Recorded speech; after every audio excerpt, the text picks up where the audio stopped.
ሰላም ጤና ይስጥልኝ በሁሉም የዓለም ዳርቻ የምትገኙ የአልቡኮ ሚዲያ ቤተሰቦች እንደምን አላችሁ? በመንገዴ ላይ የተሰኘው መሰናዶ ጀምሯል። ዛሬ በመንገዴ ላይ ምን አጋጠመኝ? መልሱን ከመሰናዶው ያገኙታል። በቅድሚያ ቪዲዮውን ላይክ፣ ለቤቱ አዲስ የሆናችሁ ደግሞ ቻናሉን ሰብስክራይብ አድርጉ።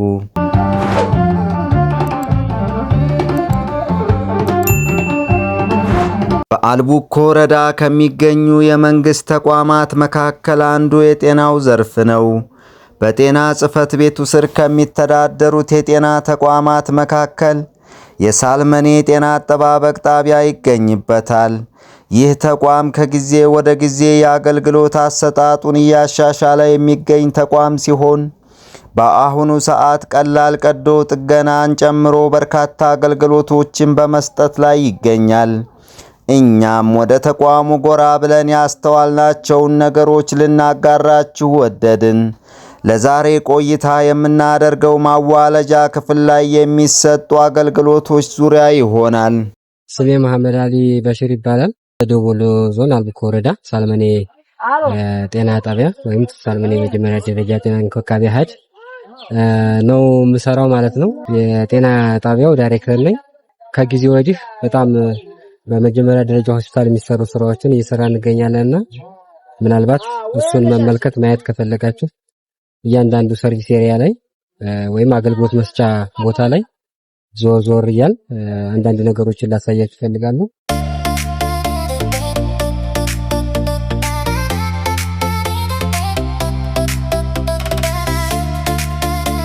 ይመስላል ይሄኛው የተሽከርካሪ ማቆሚያ ነው። አምቡላንስ አለ የሞተር ስለዚህ እነሱ የምናቆምበት ቦታ ነው።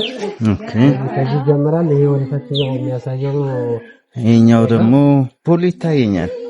ይሄ ወጣቶች ምናልባት ከተማም ስለሆነ ለተለያዩ ሱሶች እንዳይጋለጡ በተለይ እዚህ መጥተው እየተዝናኑ በዛውም ደግሞ የጤና አገልግሎት የጤና ምርመራ እንዲያገኙ የሚደረግበት ቦታ ነው።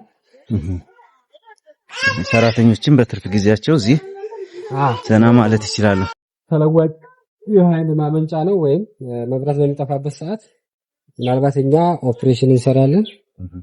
ኦፕሬሽን በሚሰራ ሰዓት የመብራት መቆራረጥ ቢገጥም ይሄው ጄኔሬተር አለ። ይሄን አስነስተን ስራችንን እንሰራለን። በፊት ላይ ያው የጄኔሬተር ችግር ነበረ። በኃይል መቆራረጥ ምክንያት ብቻ ወደ ደሴ ሪፈራ የሚባሉ እናቶች ነበሩ ምጥ ላይ ያሉ። አሁን ላይ ግን ያንን ችግር ቀርፎልን እዚሁ አገልግሎት እየሰጠንበት እንገኛለን።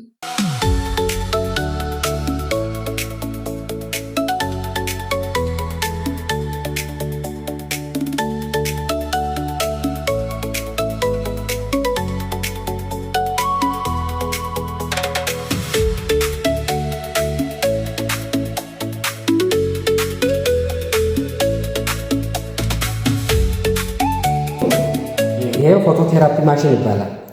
ፎቶቴራፒ ማሽን ማለት ቢሊሩቢን የሚባል የበሽታ አይነት አለና እሱ ህፃናቶቹ ላይ የሚሆን ከሆነ በዚህ ሕክምና እንዲሰጥ ይደረጋል ማለት ነው። ይሄ ህፃናት ማሞቂያ ነው። ከኦፕሬሽን ክፍል በሚወስዱበት ሰዓት ህፃናቶች ምናልባት ወይና አደጋ ያለንበት አካባቢ ለብርድ እንዳይጋለጡ ወይም ሃይፖተርሚያ ውስጥ እንዳይገቡ ሙቀት ስለሚያስፈልጋቸው ከኦፕሬሽን የወጡ ህፃናቶች እዚህ ጋር ይሄ ማሞቂያ ነው። ይሄኛው ይሞቃል። እንደምታዩት እዚህ ጋር የራሱ የሆነ መለኪያ አለው። የቴምፕሬቸር መለኪያ አለው። የኢንቫይሮንመንቱን የህፃኑን በዚህ መሰረት ፎሎ እያደረግን ህፃናቶቹ በበቂ ጤንነት እንዲኖሩ የምናደርግበት ማሽን ነው።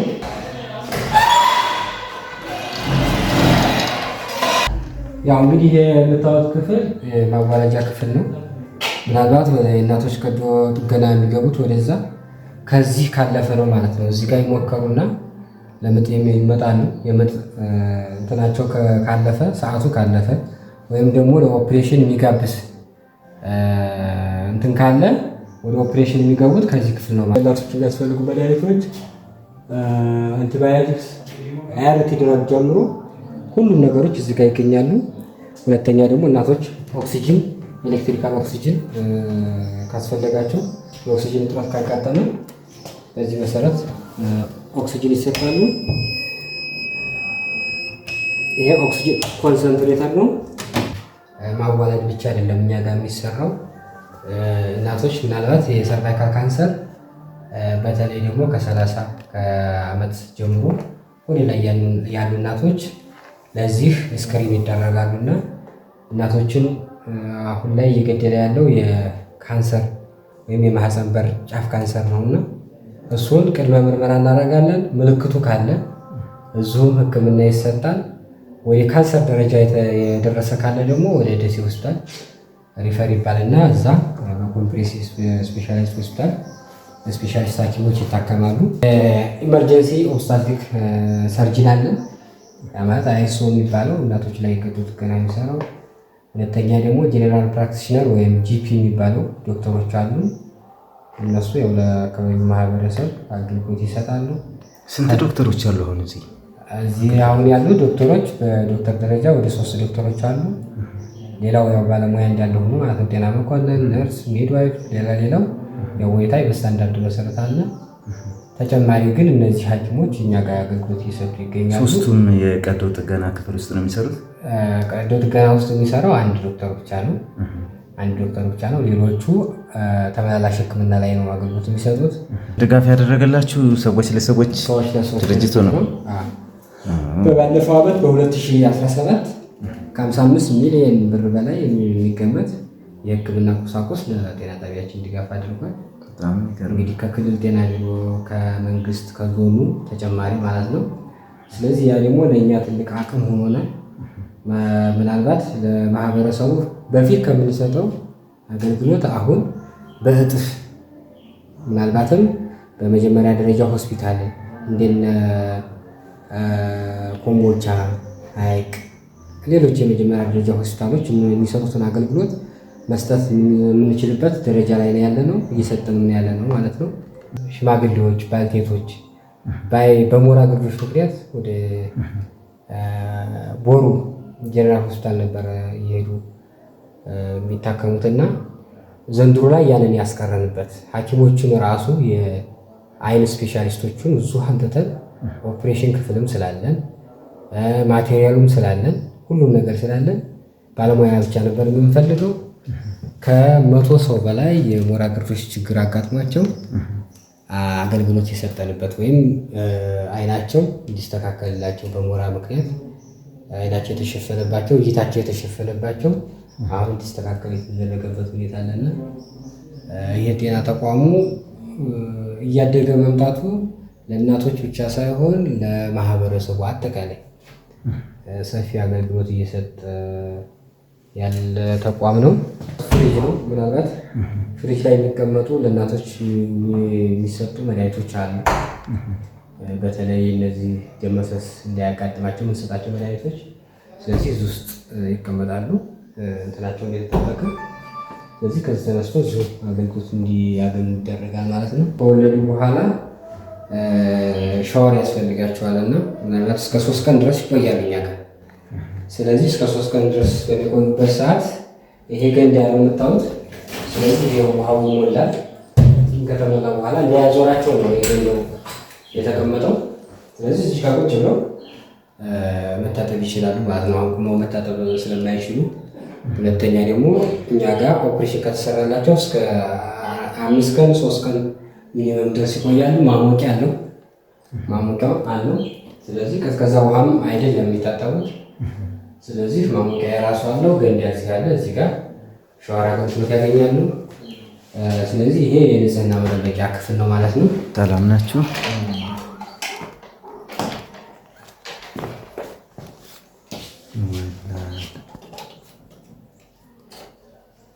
እሺ ይሄ ደግሞ ያው እናቶች በምጥ ሰዓት በሚወጡበት ወቅት የምጥ ደረጃቸው የመጀመሪያ የምጥ ደረጃ ላይ ካሉ እዚህ ላይ ነው የሚያርፉት። ሁለተኛም ደግሞ ያው ያ በማይኖርበት ሰዓት ከወለዱ በኋላ እዚህ ላይ ለተወሰነ ሰዓት እረፍት ያደርጉበታል እና ያው እንደምታዋት እህታችንን መቼ ነው ላልሽኝ? ማታ 3 ሰዓት ላይ። ደህና ነሽ? ልጅሽስ እንዴት ነው? እየጠባሽ ነው?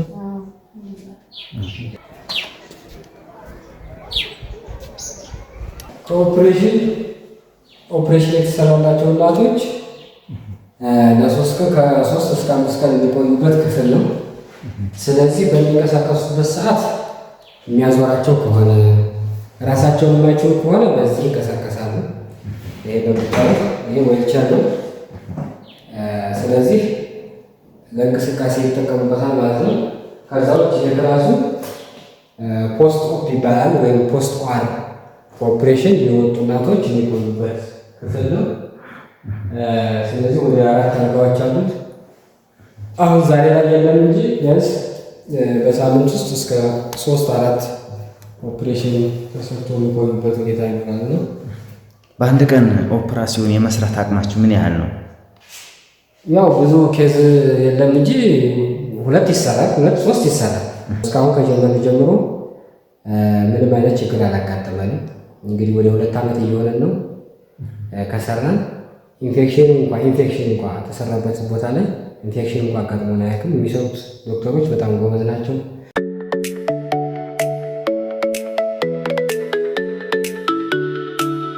እንደምታያት እሷታችን አሁን አገልግሎት ለማግኘት መጣች ናት። ስለዚህ በኋላ ላይ እሷን ልታናግራት ትችላለህ። ባለሙያዎቹ ግን አጠቃላይ የሚሉት ነገር ካላቸው እነሱ ስለሆነ እዚህ ላይ በብዛት እየሰሩ ያሉት እነሱ አንዳንድ ነገር ማነጋገር ትችላለህ። በሳሙኤል የጤና ጣቢያ የሚድዋይፈሪ ባለሙያ ነኝ። እናቶች ክትትል አገልግሎት መስጫ ክፍል ነው። እናቶች ከመጀመሪያ ጀምሮ እስከ መጨረሻ ወር ድረስ የኤምሲ አገልግሎት ያገኛሉ። ያ ማለት ቅድመ ወሊድ አገልግሎት ማለት ነው። ቅድመ ወሊድ አገልግሎት ቢያንስ አንድ እናት በዚህ ጤና ጣቢያ ውስጥ 8 ጊዜ መምጣት አለባት። ኖርማል እንትኖቹ ስኬጁሎቹ ማለት ነው። የተለየ ኬዝ ካለባት ደግሞ ከ8 ጊዜ በላይ ልትመጣ ትችላለች፣ እንዳስፈላጊነቱ ማለት ነው። የመጀመሪያዎቹ ስትመጣ የአልትራሳውንድ አገልግሎት ታገኛለች፣ የላብራቶሪ አገልግሎት ታገኛለች፣ የደም አይነት ምርመራ፣ ሁሉም ነገር ምርመራ ይሰራላታል። ከዛ እንዳስፈላጊነቱ ቀጣይ በጽንሷ እድሜ መሰረት ቀጠሮን ቀጠራታል። አያል እባላለሁ። ያው እዚህ ጤና ጣቢያ መስራት ከጀመርኩ 1 ዓመት ከ6 ወር አካባቢ ነኝ። እንዳጋጣሚ ሆኖ እኔ ስመጣ ነው የኦፕሬሽን አገልግሎት የተጀመረው። ዶክተሩም ጋር አንድ ላይ ነበር የመጣነው።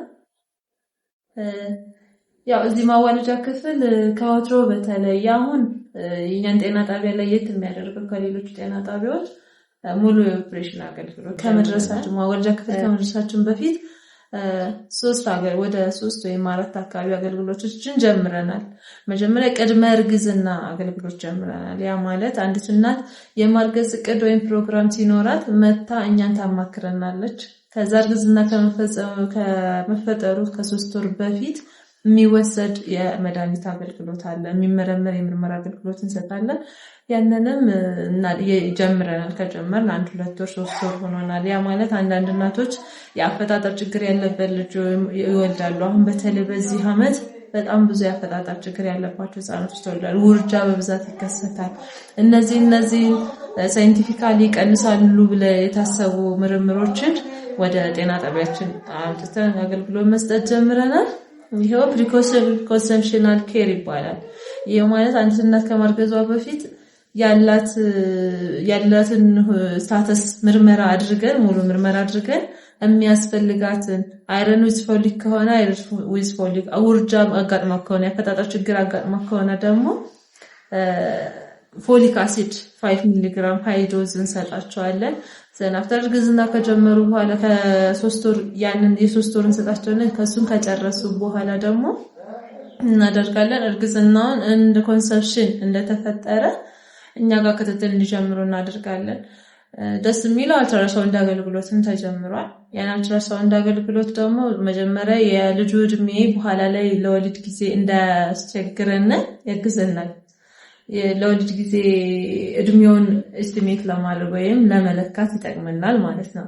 ወደ ክትትል ስንመጣ ከ5 ወር በኋላ ደግሞ ያለውን እያየን እንቅስቃሴውን ራሳችን ፊዚካል ኤግዛሚኔሽን ይባላል እሱን እንወስዳለን። ልክ 36 የሆናት እናትየዋ ደግሞ ከ5 ወር በኋላ አልትራሳውንድ ትነሳለች። ያ ደግሞ የሴትዮ ልጁ ሹርት አለ የለው የሚሉ እነዚህን አገልግሎት እርግዝና ይቀጥል አይቀጥል ይቆይ አይቆይ የምጥ መርፌ ያስፈልጋታል ያስፈልጋታል የሚለውን ለመወሰን 36 ሳምንት ላይ ይሄን እናደርጋለን ማለት ነው። ሹርት ኖርማል ከሆነ ይቀጥላል። ምጧ እስኪመጣ እንጠብቃለን። ካልመጣ ደግሞ የምጥ መርፌ ሰጥተን ከተሳካልን በምጥ መርፌ ትወልዳለች። ከተሳካ ደግሞ የኦፕሬሽን አገልግሎት ይሰጣታል ማለት ነው። ከዛ በኋላ ወሊድ ነው የሚመጣው። ወሊድ ይመጣል። ወሊድ ላይ ስትወልድ እንግዲህ በምጥ ከሆነ እዚሁ አለን የሰለጠኑ ሙዳይፍ ባለሙያዎች አሉ። በኦፕሬሽን ከሆነም ያው በተሰለጠነ ኃይል በሰለጠኑ ዶክተሮች ይሰራላቸዋል። ትወልዳለች። ወልዳም እኛ ጋር 24 ሰዓት መቆየት አለባት አንዲት እናት ወልዳ። ያንን 24 ሰዓት ቆይታው የግፊት አለ የለም እንደፈሰሳት አልፈሰ ልጁ እየጠባ ነው አይደለም እነዚህን አጣርተን ስቴብል ከሆነች ልጁም እናትየውም ደህና ከሆኑ ወደ ቤት የሚሄዱበትን ነገር እናመቻቻለን ማለት ነው። ወደ ጤና ጣቢያ መጥቶ የመውለድ ያለ መውለድ ላይ ያለው አስተሳሰብ እንዴት ነው አሁን ማህበረሰቡ ላይ? ብዛት ተቀይሯል ማለት አንችልም። ምክንያቱም አሁን እኛ ክትትል ቢያንስ በወር ውስጥ ከ70 እስከ 80 የሚሆኑ አዳዲስ እናቶችን ክትትል እንጀምራለን። ወሊድ ላይ ግን የሚመጡት ወይ ፖስት ዴሊቨሪ ለክትባት ነው በብዛት የሚመጡት አብዛኞቹ። በእርግጠኛ እንደ ሪፈራልም ስለሆነ የወላድ እጥረት የለብንም። ግን ክትትል መጀመሪያ ክትትል የጀመረች እናትና መጨረሻ ላይ የምትወልደው እናት ብዛት አይመጣጠንም። እኛ ሴክተር ላይ ያሉት ማለት ነው። ከሌላም ስለሚመጣ ግን ያው ብዛቱ እንዳለ ነው። ያው የቤት ውስጥ ወላዶች ይበዛሉ። ባለፈው እንደውም የሞተችብናለች እዚህ ስትደርስ ቤቷ ውስጥ እንዳንታ ቤቷ ውስጥ ወልዳ እዚህ ስትደርስ የሞተችብናለች እናት ያለች ከወለደች በኋላ መጣ ወልዳ ደሟ ፈሶ በ5 ቀኗ ሳንቲንግ እንግዲህ ልጇ አልወጣም ብለው እዛው መጥቶ እዚህ ለሞተች ማከም እኛም እንደ ሚዲያ የምንመክረው የኛም የሚዲያ ዋና ዓላማው ማህበረሰቡ ካላስፈላጊ ልማዶች ተወግዶ ዘመናዊ የሆነውን አስተሳሰብ ይዞ ጤና ጣቢያ ምንድነው የምትሉት አንድ መፈክር አለ። እናትም ደህና ልጅም ጤና የሚባል አባባል አለና ያንን ብሂል ማህበረሰቡ ትኩረት ሰጥቶ እዚህ የሚወልድበትን ሁኔታ ለማስተጋባትም ጭምር ነው ወደዚህ የመጣንበት። ሲስተር ለሰጠሽኝ ሐሳብና አስተያየት ከልብ ነው የማመሰግነው። እኔም አመሰግናለሁ ስለጎበኘን። ለሰው ልጅ ከሚያስፈልጉት መሰረታዊ ነገሮች ዋናዎቹ ሰላም፣ ፍቅርና ጤና ናቸው። ለዚህም ነው ዋናው ነገር ጤና ሲባል የሚሰማው። እኛም ቆይታችንን በአንድ ክፍል ብቻ ማጠናቀቅ አልፈለግንም። በመሆኑም በቀጣይ በክፍል 2 እስክንገናኝ ድረስ ጤና ይስጥልኝ በማለት ልሰናበታችሁ።